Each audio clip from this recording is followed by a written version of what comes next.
Welcome to the One Year Bible, May 6. The Old Testament reading, Ruth chapter 2, verse 1 through chapter 4, verse 22.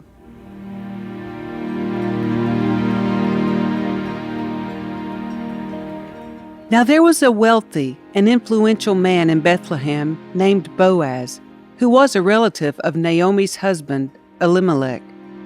One day Ruth the Moabite said to Naomi, "Let me go out into the harvest fields to pick up the stalks of grain left behind by anyone who's kind enough to let me do it." Naomi replied, "All right, my daughter, go ahead." So Ruth went out to gather grain behind the harvesters, and as it happened, she found herself working in a field that belonged to Boaz, the relative of her father-in-law Elimelech. While she was there, Boaz arrived from Bethlehem and greeted the harvesters. "The Lord be with you," he said. "The Lord bless you," the harvesters replied. Then Boaz asked his foreman, "Who is that young woman over there? Who does she belong to?"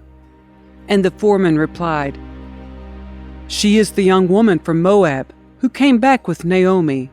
She asked me this morning if she could gather grain behind the harvesters. She's been hard at work ever since, except for a few minutes' rest in the shelter." Boaz went over and said to Ruth, "Listen, my daughter, stay right here with us. When you gather grain, don't go to any other fields. Stay right behind the young women working in my field.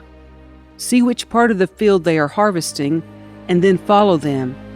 I have warned the young men not to treat you roughly, and when you are thirsty, help yourself to the water they have drawn from the well." Ruth fell at his feet and thanked him warmly. "What have I done to deserve such kindness?" she asked. "I am only a foreigner." "Yes, I know," Boaz replied, "but I also know about everything you've done for your mother-in-law since the death of your husband. I have heard how you left your father and mother and your own land to live here among complete strangers. May the Lord, the God of Israel, under whose wings you have come to take refuge, reward you fully for what you have done." "I hope I continue to please you, sir," she replied. "You have comforted me by speaking so kindly to me, even though I am not one of your workers."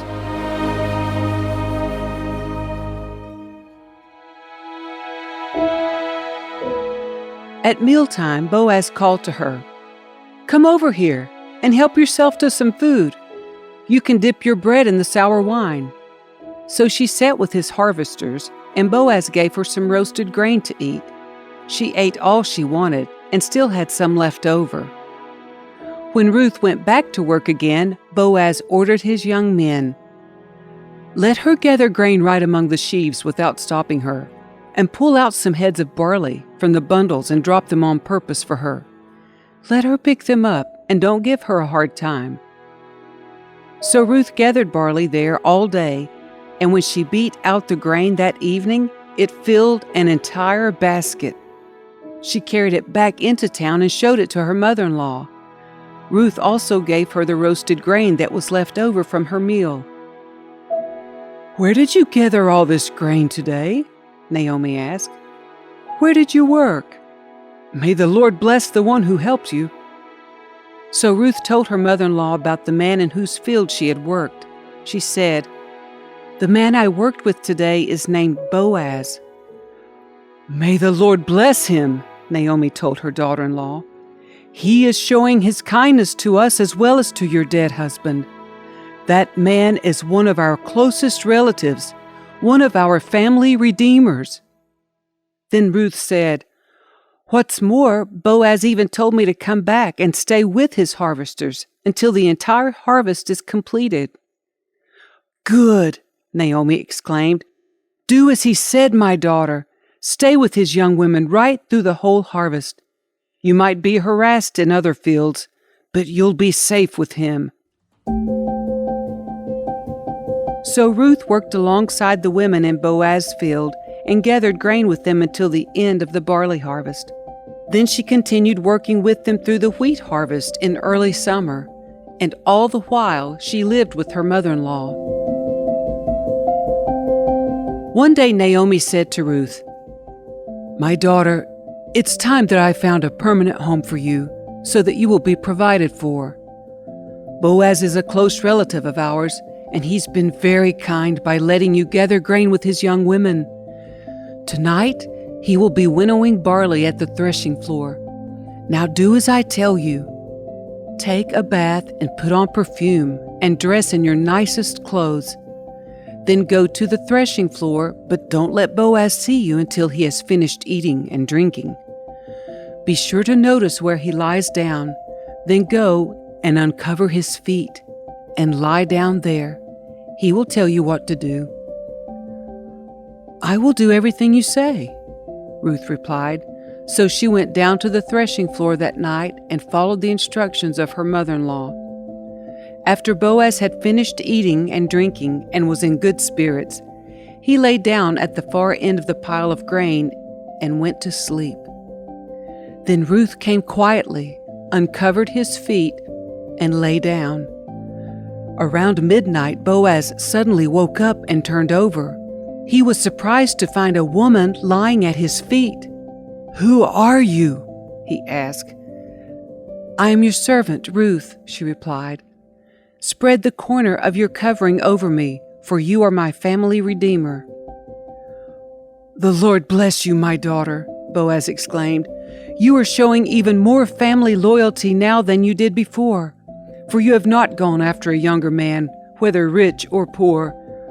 Now don't worry about a thing, my daughter. I will do what is necessary, for everyone in town knows you are a virtuous woman. But while it's true that I am one of your family redeemers, there is another man who is more closely related to you than I am. Stay here tonight, and in the morning I will talk to him. If he is willing to redeem you, very well. Let him marry you. But if he is not willing, then as surely as the Lord lives, I will redeem you myself. Now lie down here until morning." So Ruth lay at Boaz's feet until the morning, but she got up before it was light enough for people to recognize each other. For Boaz had said, "No one must know that a woman was here at the threshing floor." Then Boaz said to her, "Bring your cloak and spread it out." He measured 6 scoops of barley into the cloak and placed it on her back. Then he returned to the town. When Ruth went back to her mother-in-law, Naomi asked, "What happened, my daughter?" Ruth told Naomi everything Boaz had done for her, and she added, "He gave me these 6 scoops of barley and said, 'Don't go back to your mother-in-law empty-handed.'" Then Naomi said to her, "Just be patient, my daughter, until we hear what happens. The man won't rest until he has settled things today." Boaz went to the town gate and took a seat there. Just then the family redeemer he had mentioned came by, so Boaz called out to him, "Come over here and sit down, friend. I want to talk to you." So they sat down together. Then Boaz called 10 leaders from the town and asked them to sit as witnesses. And Boaz said to the family redeemer, "You know Naomi, who came back from Moab. She is selling the land that belonged to our relative Elimelech. I thought I should speak to you about it so that you can redeem it if you wish. If you want the land, then buy it here in the presence of these witnesses. But if you don't want it, let me know right away, because I am next in line to redeem it after you." The man replied, "All right, I'll redeem it." Then Boaz told him, "Of course, your purchase of the land from Naomi also requires that you marry Ruth, the Moabite widow. That way she can have children who will carry on her husband's name and keep the land in the family." "Then I can't redeem it," the family redeemer replied, "because this might endanger my own estate. You redeem the land. I cannot do it." Now in those days it was the custom in Israel for anyone transferring a right of purchase to remove his sandal and hand it to the other party. This publicly validated the transaction, So the other family redeemer drew off his sandal as he said to Boaz, "You buy the land." Then Boaz said to the elders and to the crowd standing around, "You are witnesses that today I have bought from Naomi all the property of Elimelech, Chilion, and Mahlon, and with the land I have acquired Ruth, the Moabite widow of Mahlon, to be my wife. This way she can have a son to carry on the family name of her dead husband, and to inherit the family property here in his hometown. You are all witnesses today." Then the elders and all the people standing in the gate replied, "We are witnesses. May the Lord make this woman who is coming into your home like Rachel and Leah, from whom all the nation of Israel descended. May you prosper in Ephrathah and be famous in Bethlehem. And may the Lord give you descendants by this young woman, who will be like those of our ancestor Perez, the son of Tamar and Judah."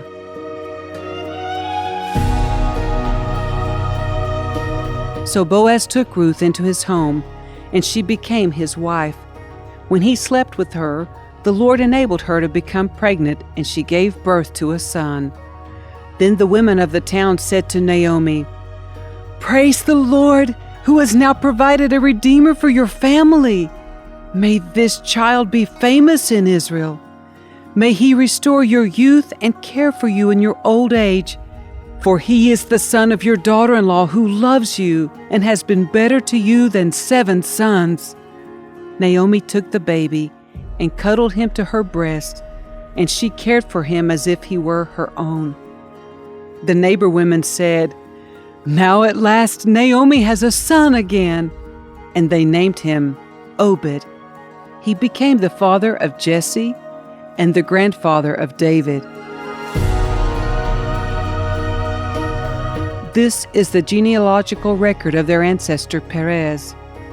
Perez was the father of Hezron. Hezron was the father of Ram. Ram was the father of Amminadab. Amminadab was the father of Nahshon. Nahshon was the father of Salmon. Salmon was the father of Boaz. Boaz was the father of Obed. Obed was the father of Jesse. Jesse was the father of David.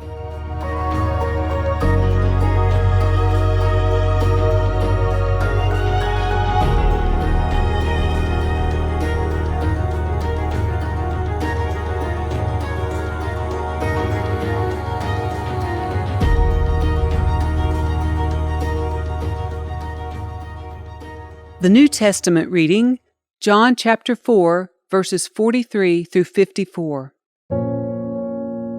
At the end of the 2 days, Jesus went on to Galilee. He himself had said that a prophet is not honored in his own hometown. Yet the Galileans welcomed him, for they had been in Jerusalem at the Passover celebration and had seen everything he did there. As he traveled through Galilee, he came to Cana, where he had turned the water into wine. There was a government official in nearby Capernaum whose son was very sick. When he heard that Jesus had come from Judea to Galilee, he went and begged Jesus to come to Capernaum to heal his son, who was about to die. Jesus asked, "Will you never believe in me unless you see miraculous signs and wonders?" The official pleaded, "Lord, please come now, before my little boy dies." Then Jesus told him, "Go back home. Your son will live." And the man believed what Jesus said and started home. While the man was on his way, some of his servants met him with the news that his son was alive and well. He asked them when the boy had begun to get better, and they replied, "Yesterday afternoon at 1 o'clock his fever suddenly disappeared." Then the father realized that that was the very time Jesus had told him, "Your son will live." And he and his entire household believed in Jesus. This was the second miraculous sign Jesus did in Galilee after coming from Judea.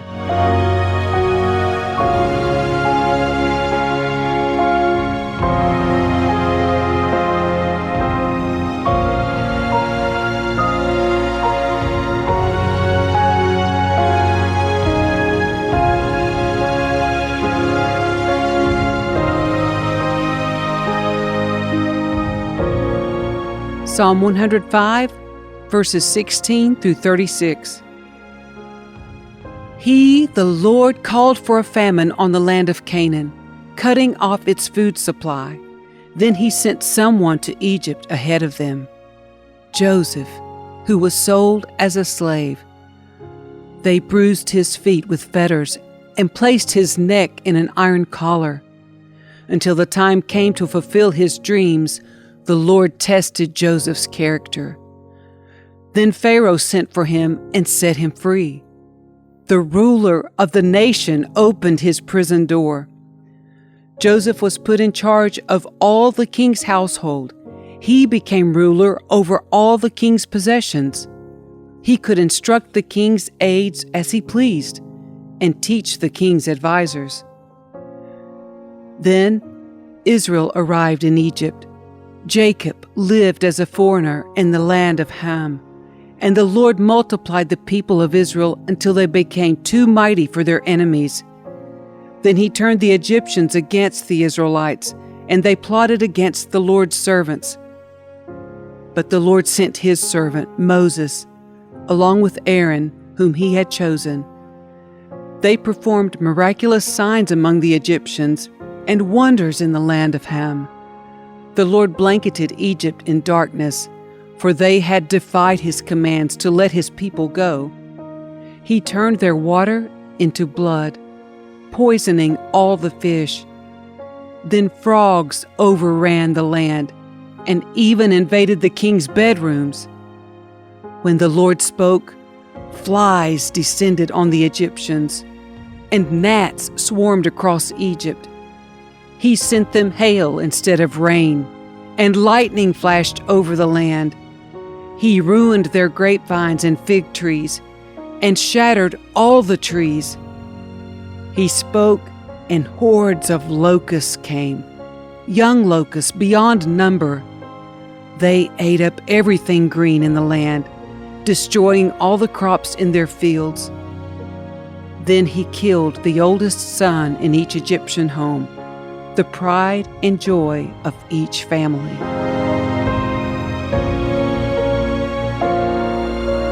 Proverbs 14, verses 26 and 27. Those who fear the Lord are secure. He will be a refuge for their children. Fear of the Lord is a life-giving fountain. It offers escape from the snares of death.